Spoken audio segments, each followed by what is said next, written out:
Hello बच्चों, कैसे हैं आप लोग। उम्मीद करता हूँ आप लोग भी पढ़ाई लिखाई अच्छे से कर रहे होंगे। तो बच्चों, हम क्लास 10th की मैथ का एक सीरीज लेके चल रहे हैं। तो आज उसका सेकेंड चैप्टर है, पार्ट 2 है बहुपद। तो आज हम लोग बहुपद पढ़ने वाले हैं बच्चों। तो चलिए फटाफट हम लोग इसको स्टार्ट करते हैं। तो सबसे पहले हम लोग बहुपद के बारे में जानेंगे। बहुपद, ठीक है, पॉलिनोमियल। तो बहुपद में पहला टर्म आता है पद, ठीक है। 9th में आप बहुपद पूरा डिटेल पढ़े होंगे। मेरी वीडियो 9th की एक बहुपद के बारे में मैंने डाल रखा, उसको पढ़िए। और उसके बाद का मैं थोड़ा सा इसमें आपको इंट्रोड्यूस करा रहा हूँ बहुपद के बारे में। तो बहुपद में पद क्या होता है बच्चों, ठीक है।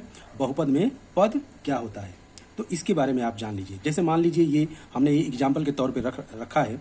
2x है, 5x² है, 7y है, ठीक है। इसमें देख रहे हैं 2 टर्म दिख रहा है, मतलब 2 है, x है।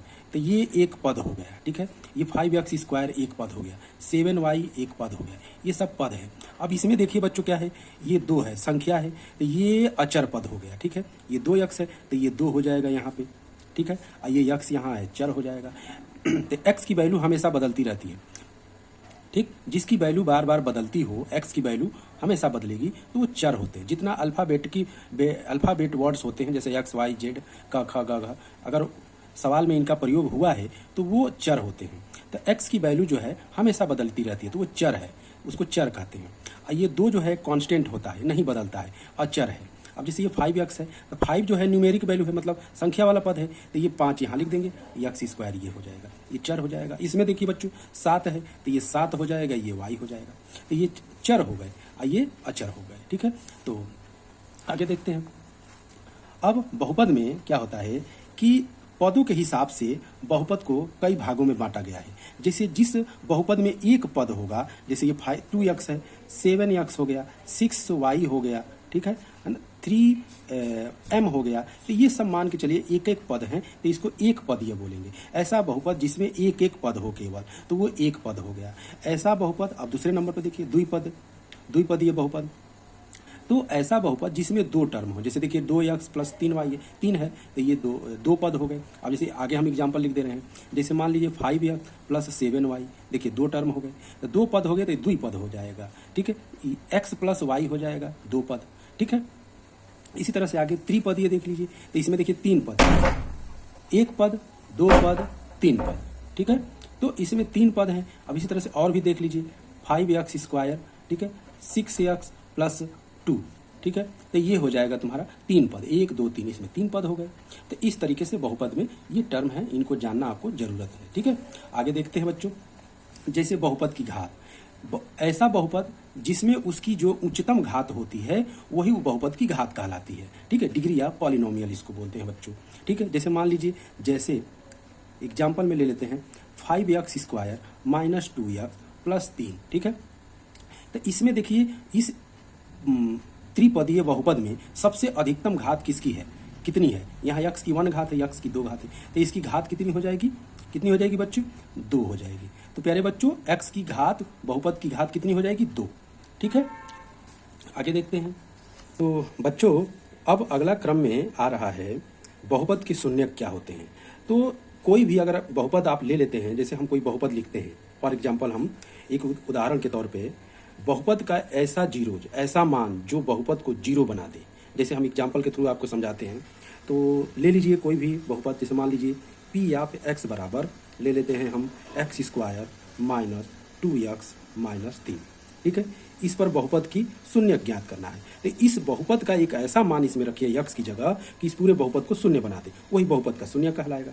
तो चलिए हम p(3) है ना, p(3) पर इस बहुपद की वैल्यू निकालते हैं। तो ये जहाँ जहाँ x है बच्चों, वहाँ वहाँ 3 रख दीजिए। तो 3 की घात 2 - 2 × 3 - 3, ठीक है।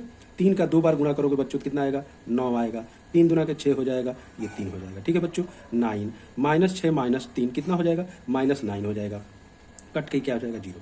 तो देखिए p(3) पर 3 पर ये बहुपद की वैल्यू क्या हो जाएगी, शून्य हो गई। तो ये बहुपद का शून्यक है, ठीक है प्यारे बच्चों। बहुपद का जब ये शून्य आ गया तो बहुपद का शून्य क्या हो जाएगा, 3 आ जाएगा, ठीक है। इसका आंसर कितना हो जाएगा प्यारे बच्चों, 3 हो गया, ठीक है। तो इस वैल्यू पर ये बहुपद क्या हो गया, शून्य हो गया। तो ये बहुपद का शून्यक है, ठीक है। आगे देखते हैं हम लोग, बहुत इंपॉर्टेंट। अब यहाँ से आप लोग के पेपर में क्वेश्चन यहाँ से बनते हैं बच्चों, ठीक है।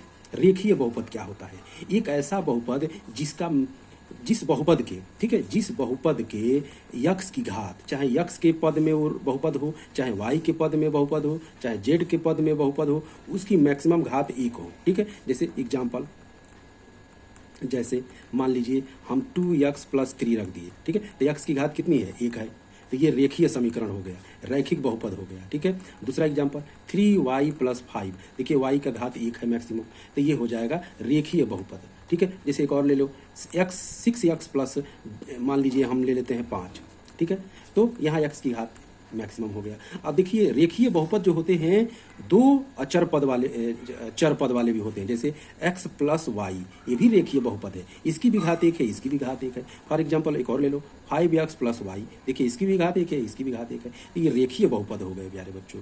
द्विघातीय बहुपद किसे बोलते हैं, द्विघात बहुपद, ऐसा बहुपद जिसकी मैक्सिमम घात कितनी हो, 2 हो, ठीक है। तो एग्जाम्पल के तौर पर हम दिखाते हैं आपको, ठीक है। जैसे कोई भी एग्जाम्पल ले लीजिए, जैसे अभी हम लोग पीछे लिखे थे 5x² + 6x + 2, ठीक है, इसकी मैक्सिमम घात कितनी हो गई प्यारे बच्चों, सबसे उच्चतम घात कितनी हो गई, 2, तो ये द्विघात है। दो, जिस बहुपद की घात 2 हो तो वो द्विघात होता है, द्विघात बहुपद होता है, ठीक है। जिस घात की मैक्सिमम घात 3 हो वो 3 घात कहलाता है, त्रिघात बहुपद कहलाता है। जैसे 5x³ कर दीजिए 3 घात, प्लस 4x² कर दीजिए, प्लस 5x कर दीजिए, प्लस 6 कर दीजिए, ऐसे लिख दीजिए।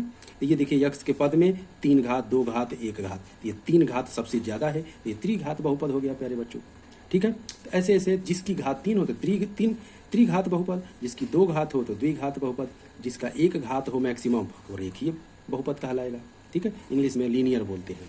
अब यहाँ से क्वेश्चन आपको प्यारे बच्चों बहुत देखने को मिलते हैं, आप इसको ध्यान से समझिएगा, ठीक है प्यारे बच्चों। जैसे देखिए बहुपद के शून्यकों का ज्यामितीय अर्थ क्या होता है प्यारे बच्चों, ठीक है। तो देखिए ये x एक्सिस है, ये y एक्सिस है, ठीक है, ये x एक्सिस है, ठीक है, ये y एक्सिस है, ठीक है प्यारे बच्चों, ये x एक्सिस है, ये y एक्सिस है, ठीक है। तो क्योंकि बहुपद का जो शून्यक होता है हमेशा x अक्ष को काटने वाला जो कर्व होता है, जितनी बार x एक्सिस को कट करेगा उतने उस बहुपद के क्या होंगे, शून्यक होंगे प्यारे बच्चों। तो जैसे ये देखिए ये कर्व लाइन जो है x को कितनी बार काटी है, 1 बार काटी है, तो इसके 1 शून्यक होंगे, ठीक है, इसके 1 शून्यक होंगे, 1 शून्यक होंगे, जीरोज होंगे। इसको देखिए इस x को ये कर्व लाइन जो है 1 बार 2 बार काटी है, तो 2 शून्यक होंगे, ठीक है 2 शून्यक होंगे। आगे देखिए इसी तरीके से ये x एक्सिस है, y एक्सिस है, तो कितनी बार कट करिए प्यारे बच्चों, 1 बार, 2 बार, 3 बार, 4 बार, तो इसके 4 शून्यक होंगे प्यारे बच्चों, ठीक है। अब देखिए इस x एक्सिस को ये 1 बार कट कर रहा है, ठीक है, ठीक, तो इसका 1 शून्यक हो जाएगा, ठीक है। कितना आसान है, आगे देखते हैं हम लोग। बहुत ही इंपॉर्टेंट चल रहा है बच्चों, इसको अच्छे से समझिए। अब जैसे देखिए सवाल ये है कि जैसे बहुपद के शून्यकों और चर में संबंध, ठीक है, ठीक है, बहुपद के शून्यकों और चर में क्या संबंध होता है। हालांकि आपको ये पूछेगा नहीं, लेकिन इस पर सवाल पूछे जाते हैं, ठीक है। तो बहुपद कोई हम मान लेते हैं, मान लिया कि कोई बहुपद क्या है, ax² + bx + c है, ठीक है, हम एक कोई बहुपद मान लिए। तो इसमें मान लीजिए इसके 2 शून्यक हैं, अल्फा, ठीक है, अल्फा + बीटा, ठीक है। तो दोनों मूलों का, ठीक है, 2 मूल हैं अल्फा बीटा, ठीक है, तो मूलों का योग, ठीक है, इसी पर सवाल आते हैं बच्चों, मूलों का योग कितना हो जाएगा, अल्फा + बीटा, तो क्या हो जाएगा -b/a। ये x का गुणांक b है, x² का गुणांक a है प्यारे बच्चों, ठीक है। तो अब इसमें माइनस लगा देंगे, -b/a हो जाएगा। और मूलों का गुणनफल, ठीक है प्यारे बच्चों, मूलों का गुणनफल क्या होगा, अल्फा बीटा क्या होगा, तो इसका क्या हो जाएगा, c/a हो जाएगा, c/a हो जाएगा। इस फार्मूले को याद कर लीजिएगा प्यारे बच्चों, ठीक है। एग्जाम्पल हम जो पिछला पढ़ाया हूँ तो इस पर कुछ एग्जाम्पल आपको मैं बता रहा हूँ। जैसे मान लीजिए 6x² है, -3x है, और -3 है, -7x है, तो इसको पहले हम ax² + bx + c के फॉर्म में कन्वर्ट करेंगे, ठीक है। ये सब छोड़ दीजिए, आप लोग इसको मत देखिए, ठीक है, इसको मत देखिए, इस फॉर्म में पहले इसको कन्वर्ट करिए। तो ax² की वैल्यू यहाँ रखेंगे, ठीक है, तो 6x² हो जाएगा, bx की वैल्यू यहाँ है तो -7x हो जाएगा, अब +c कांस्टेंट ये है, -c हो गया, ठीक है। तो अब आगे करिए इसमें, अब अल्फा + बीटा मूलों का योग -b/a, ठीक है। तो माइनस बी की जगह माइनस माइनस 7 हो जाएगा प्यारे बच्चों, और ए की जगह पर 6 हो जाएगा। तो ब्रैकेट ओपन करेंगे तो माइनस माइनस प्लस हो जाएगा, 7/6 हो जाएगा, ठीक है प्यारे बच्चों। अब मूलों का गुणनफल c/a होता है। तो c की जगह पे क्या है प्यारे बच्चों, c की जगह पे हमारा 3 है, यहाँ c लिख दिए हूँ गलती से, c है। तो c की वैल्यू कितनी है, -3 है, तो -3/, कितना हो जाएगा, a की वैल्यू कितनी है, a की वैल्यू 6 है, तो 6 रख दिए। तो ये इसका आंसर हो जाएगा प्यारे बच्चों, ठीक है। आगे देखते हैं हम लोग इस पर एक और सबसे ये लास्ट इंपॉर्टेंट कॉन्सेप्ट है, ठीक है। कोई दो मूल आपको अगर दिए गए हों, कोई दो मूल, किसी बहुपद के कोई दो मूल दिए गए हों, ठीक है, तो इसमें हम उसके मूलों का योग और मूलों का गुणनफल रख लेंगे तो हम कोई भी बहुपद बना सकते हैं। जैसे एग्जाम्पल के तौर पर अगर अल्फा की वैल्यू कितना है, -5 है, और बीटा की वैल्यू कितनी है, 4 है, तो हमको बहुपद बनाना है, ठीक है। तो क्या हो जाएगा, x² minus alpha plus beta x plus alpha beta, ठीक है। तो x² minus alpha plus beta की वैल्यू यहाँ रख दीजिए, तो कितना हो जाएगा, अल्फा की जगह -5 और ये प्लस बीटा 4 हो जाएगा, x प्लस -5 × 4, ठीक है प्यारे बच्चों। तो हो जाएगा x² माइनस, अब इसमें से इसको माइनस करेंगे तो माइनस हो जाएगा, x प्लस 5 × 20 हो जाएगा, ठीक है, -20।